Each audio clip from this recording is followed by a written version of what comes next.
1 Kings 17. Now Elijah the Tishbite of Tishbe in Gilead said to Ahab, As the Lord, the God of Israel, lives, before whom I stand, there shall be neither dew nor rain these years except by my word.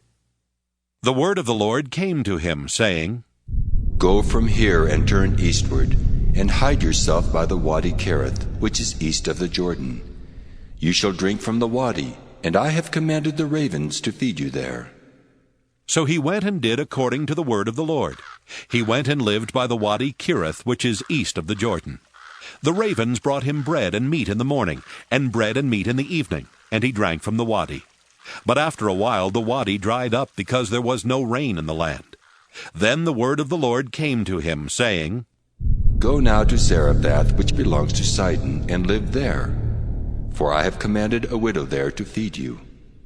So he set out and went to Zarephath. When he came to the gate of the town, a widow was there gathering sticks. He called to her and said, Bring me a little water in a vessel, so that I may drink. As she was going to bring it, he called to her and said, Bring me a morsel of bread in your hand. But she said, As the Lord your God lives, I have nothing baked, only a handful of meal in a jar, and a little oil in a jug. I am now gathering a couple of sticks, so that I may go home and prepare it for myself and my son, that we may eat it and die. Elijah said to her, Do not be afraid. Go and do as you have said, but first make me a little cake of it and bring it to me, and afterwards make something for yourself and your son. For thus says the Lord, the God of Israel, the jar of meal will not be emptied, and the jug of oil will not fail until the day that the Lord sends rain on the earth. She went and did as Elijah said, so that she as well as he and her household ate for many days. The jar of meal was not emptied, neither did the jug of oil fail, according to the word of the Lord that he spoke by Elijah. After this, the son of the woman, the mistress of the house, became ill. His illness was so severe that there was no breath left in him. She then said to Elijah, What have you against me, O man of God? You have come to me to bring my sin to remembrance, and to cause the death of my son.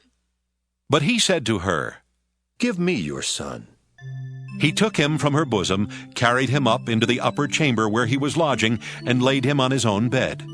He cried out to the Lord, O Lord my God, have you brought calamity even upon the widow with whom I am staying by killing her son?